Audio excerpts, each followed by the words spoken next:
ನಮಸ್ಕಾರ. ನಾನು ಸಿಗ್ಲಿ ಬಸ್ಯ, ಗದಗ ಜಿಲ್ಲಾ ಲಕ್ಷ್ಮೇಶ್ವರ ತಾಲೂಕು ಶಿಕ್ಷಣ ಗ್ರಾಮದ ಸಿಗ್ಲಿ ಬಸ್ಯ. ನಾನು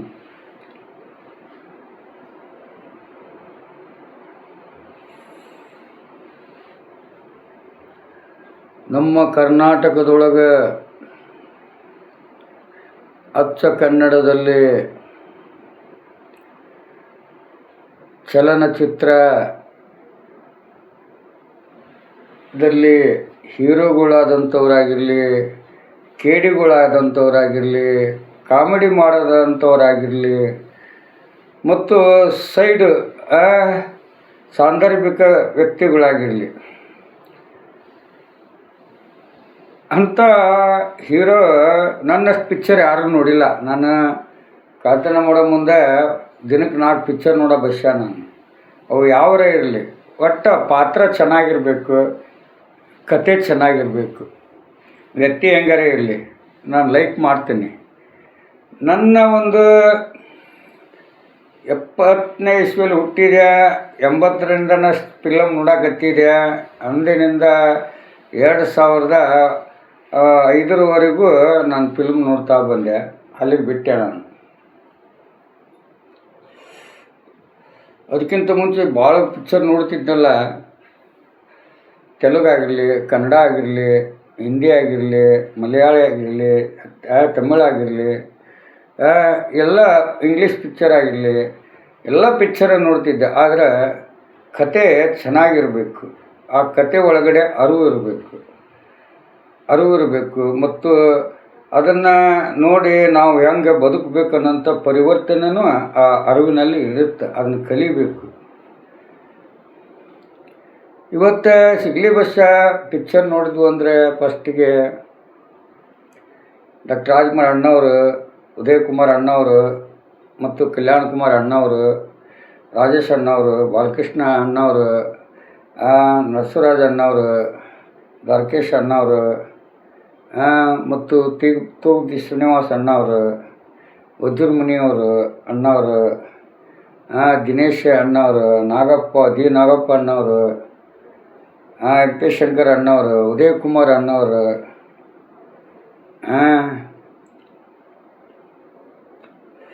ಅದೇ ಥರ ಸಾಹಸ ಸಿಂಹ ವಿಷ್ಣುವರ್ಧನ್ ಅಣ್ಣವರು, ರಸ್ತೆ ರಾಜ. ಇವತ್ತು ನನ್ನ ಕರ್ನಾಟಕದಾಗ ನಿಜವಾದ ಕನ್ನಡಿಗರು ಯಾರಂದ್ರೆ ಆಟೋ ಡ್ರೈವರ್ಗಳು ಅಂತೀನಿ ನಾನು. ನಿಜವಾಗಿ ಶಂಕರ್ನಾಗನ ಒಂದು ಇತಿಹಾಸದೊಳಗಡೆ ಪ್ರತಿಯೊಬ್ಬರ ಮನಸ್ಸಿನಲ್ಲಿ ಆ ತ್ರಿಮೂರ್ತಿ ಒಳಗಡೆ ಇತಿಹಾಸ ಬರೆದಂಥವ್ರು ಯಾರಪ್ಪ ಅಂದರೆ ನಮ್ಮ ಶಂಕರ್ನಾಗ ಅಣ್ಣವರು.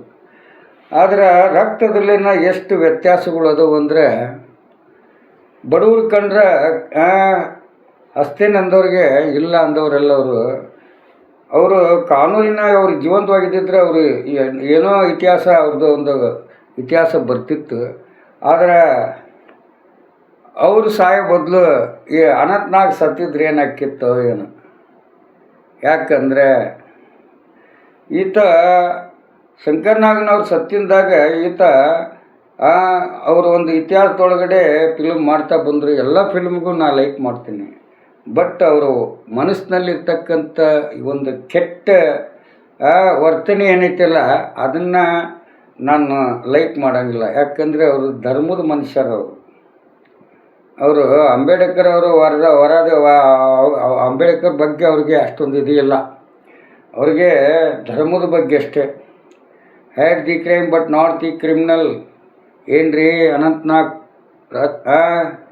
ಹೀರೋ ಏನು ನೀವು ಹೇಳಿಕೆ ಕೊಡೋದು? ದೇಶದಲ್ಲಿ ಪ್ರತಿಯೊಬ್ಬ ಪ್ರಜೆಯೂ ವಾಕ್ ಸ್ವಾತಂತ್ರ್ಯದಲ್ಲಿ ವಾದ ಮಾಡೋ ಹಕ್ಕು ಇದೆ, ನ್ಯಾಯ ಕೇಳೋ ಹಕ್ಕು ಇದೆ, ಪ್ರಶ್ನೆ ಮಾಡೋ ಹಕ್ಕು ಇದೆ ಪ್ರಜಾಪ್ರಭುತ್ವದ ಪ್ರಜೆಗಳಲ್ಲಿ. ನೀವು ಏನು ಮಾತಾಡಿದ್ರಿ?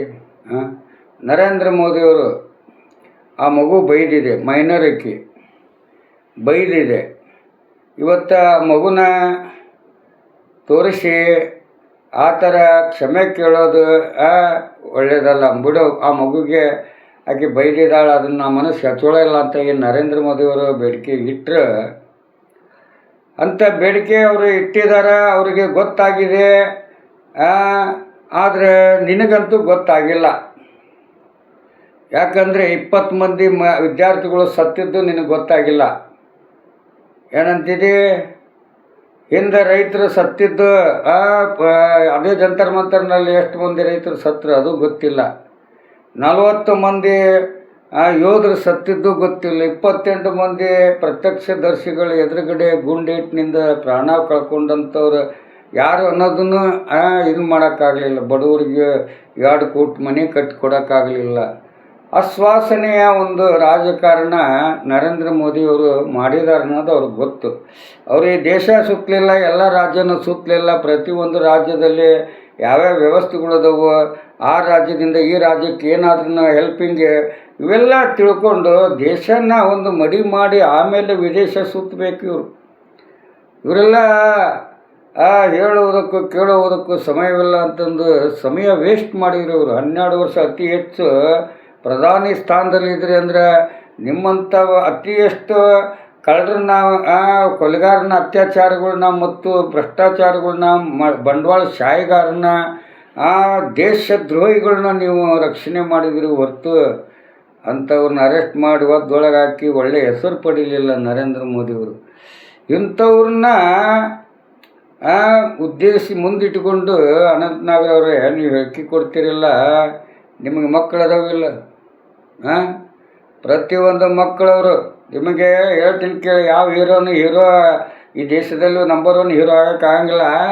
ಆದರೆ ಹೀರೋಗಳಂದ್ರೆ 3 ಮಂದಿ, ಒಂದು ದೇಶದ ಗಡಿ ಕಾಯಿ ಯೋಧರು, ಇನ್ನೊಂದು ರೈತರು, ಅನ್ನ ಹಾಕೋ ರೈತರು, 3ನೇದ್ದೇ ಈ ವಿದ್ಯಾರ್ಥಿಗಳು. ಇವತ್ತು ನಾನು ಹೆಂಡತಿ ಮಾತು ಕೇಳ್ಕೊಂಡು ಮನ್ಯಾಗ ಕೂತ್ಕೊಂಡ್ರೆ ದೇಶ ಕಾಯೋರು ಯಾರು ಇಲ್ದಂಗೆ ಆಗಿದ್ದಕ್ಕೆ ಇವತ್ತು ಮಕ್ಕಳು ನಮ್ಮಪ್ಪ ಅಮ್ಮನ ಹಾಳಾಗಕತ್ತಿದ್ದಾರೆ ಈ ಸರ್ಕಾರದಿಂದ. ನಾವು ಹಾಳಾಗ್ಬಿಟ್ರೆ ಇನ್ನು ದೇಶ ಕಟ್ಟೋರು ಯಾರು, ನಮ್ಮ ಮುಂದಿನ ಭವಿಷ್ಯ ಏನಂತ ತಿಳ್ಕೊಂಡು ಇವತ್ತು ಮಕ್ಕಳಿಗೆ ಆಗ್ತಕ್ಕಂಥ ಅನ್ಯಾಯದ ಬಗ್ಗೆ ಈ ಒಂದು ಬೀದಿಗಿಳಿದು ಜಂತರ್ ಮಂತರ್ನಲ್ಲಿ ಹೋರಾಟ ಮಾಡಿ 20 ಮಂದಿ ಮಹಿಳೆಯರು ವಿದ್ಯಾರ್ಥಿಗಳು ಸತ್ರಲ್ಲಪ್ಪ ಅನಂತನಾಗ್. ಹೋಗು ಉಂಡಿ ರಾಮನ್ ಮಂದಿರದಲ್ಲಿ ಉಂಡಿ ಕದ್ದಿದಾರಲ್ಲ, ನಾನಾದ್ರೂ ಕಳ್ಳ, ದೇವಸ್ಥಾನ ಕಳ್ಳ ಅಂತ ಹೇಳ್ಕೊಂಡು ಇವತ್ತು ಅವ್ರ ಹತ್ರ ಬದುಕಾಕತ್ತೀನಿ. ಹಂಗೆ ಅವರು ನಾವು ಕದ್ದೇಪ ತಪ್ಪಾಗೈತೆ ಅಂತ ಹೇಳ್ಕೊಂಡ್ರೆ ಯಾಕೆ ಅವ್ರನ್ನ ಕ್ಷಮಿಸಂಗಿಲ್ಲ? ಆ ಥರ ಮಾಡಿಸ್ರಿ. ಯಾವುದು ಹೋರಾಟಕ್ಕೆ ಬರ್ದಂಗೆ ಒಳಗಿಂದೊಳಗನ ನೀವು ಗುದ್ದೋದು ಬೇಡ. ಕರ್ನಾಟಕದ 600 ಕೋಟಿ ಕನ್ನಡಿಗರಿಗೆ ಯಾರಂತಿದೆ ಆ ಕಾಮಿಡಿ ಯಾರು? ಪ್ರಾಣೇಶ್ ಒಬ್ಬವ, ನೀನೊಬ್ಬ, ಡಬಲ್ ಗೇಮ್ ನೀವು. ನಾನು RSS ಅಂದಿದ್ರೆ ಇವತ್ತು ಅಷ್ಟು ಫಾಲೋವರ್ಸ್ ಹಾಕಿದ್ದಿಲ್ಲ ಅವನಿಗೆ. ಯಾವಾಗ ತನ್ನ ಕಥೆ ಇತಿಹಾಸ ಬೆಳಕಿಗೆ ಬಂದ ಈಗ RS ಚಡ್ಡಿ ಹಾಕ್ಕೊಂಡವ. ಇವರೆಲ್ಲ ಎಲ್ಲೆಲ್ಲಿ ಒಟ್ಕೊಂಡು ಏನೇನು ಆಟ ಆಡಿದ್ದಾರೆ, ಯಾವ ಸೌಕರ್ಯ ತೊಗೊಂಡಿದ್ದಾರೆ ಅನ್ನೋದು ಎಲ್ಲನೂ ಒಂದೊಂದು ಊರಿಗೆ ಒಂದೊಂದು ಇತಿಹಾಸದ RSS ಐತಿ. ಏನು ಮಾಡ್ತೀರಿ? ಅವ್ರಿಗೆ ನಾನು ನಿಂದನೆ ಮಾಡೋಂಗಿಲ್ಲ, ಅವ್ರಿಗೆ ಬ್ಯಾಡ ಅನ್ನೋಂಗಿಲ್ಲ, ಅಲ್ಲಗಳಂಗಿಲ್ಲ. ಏನಪ್ಪ ಅಂದ್ರೆ ಇವತ್ತು ನನ್ನ ಮೇಲೆ ಒಂದು ಪ್ರಕರಣ ಆಗೈತಿ ಅಂದರೆ ಬಶ್ಯಾ ಅಂತಂದು ಒಂದು ಫೋನನ್ನು ನನಗೆ ಹೊಡೆದ್ಬಿಟ್ರೆ ನಾನು 10 ನಿಮಿಷ ಅವ್ರು ಕರೆಯೋದಕ್ಕಿಂತ ಮುಂಚೆ ಹಾಜರಿರ್ತೇನೆ ಸ್ಟೇಷನ್ನಾಗ. ತಪ್ಪಿಸ್ಕೊಳ್ಳೋಂಗಿಲ್ಲ ನಾನು. ಇವತ್ತಿಗೊಬ್ಬ ಪೊಲೀಸಂದು ಒಂದು ಇಂಕ್ರಿಮೆಂಟ್ ಕಟ್ಟಾಗಿಲ್ಲ, ನನ್ನಿಂದ ಒಂದು ಎಸ್ಕೇಪ್ ಆಗಿಲ್ಲ. ಇನ್ನೊಂದು 384, 54 ಸೆಕ್ಷನ್ ಬಿಟ್ಟರೆ ಯಾವ ಸೆಕ್ಷನ್ನಲ್ಲಿ ಆರೋಪಿ ಆಗಿಲ್ಲ ನಾನು.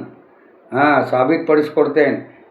ಇವತ್ತು ಇಂಥ ಸಿಗ್ಲಿ ಬಸ್ಸನ್ನು ಆಟನ ನೀವು ನೋಡಬೇಕಂದ್ರೆ ಬಿಗ್ ಬಾಸ್ಗೆ ಸ್ವಾಗತ ಮಾಡಿರಿ. ನೋಡು, ಅಳಸರಿ ಗಳಿಸ್ತೀನಿ, ನಗಸರಿ ನಗಿಸ್ತೀನಿ, ಕಾನೂನು ಕಲಿಯೋರಿಗೆ ಕಾನೂನು ತಿಳಿಸ್ತೀನಿ, ಕಳ್ಕೊಂಡವ್ರಿಗೆ ಹೆಂಗೆ ಪಡ್ಕೋಬೇಕು ಅನ್ನೋಂಥ ಪ್ರತಿಯೊಬ್ಬ ಕನ್ನಡಿಗನೂ ಲಾಯರ್ ಆಗಬೇಕು.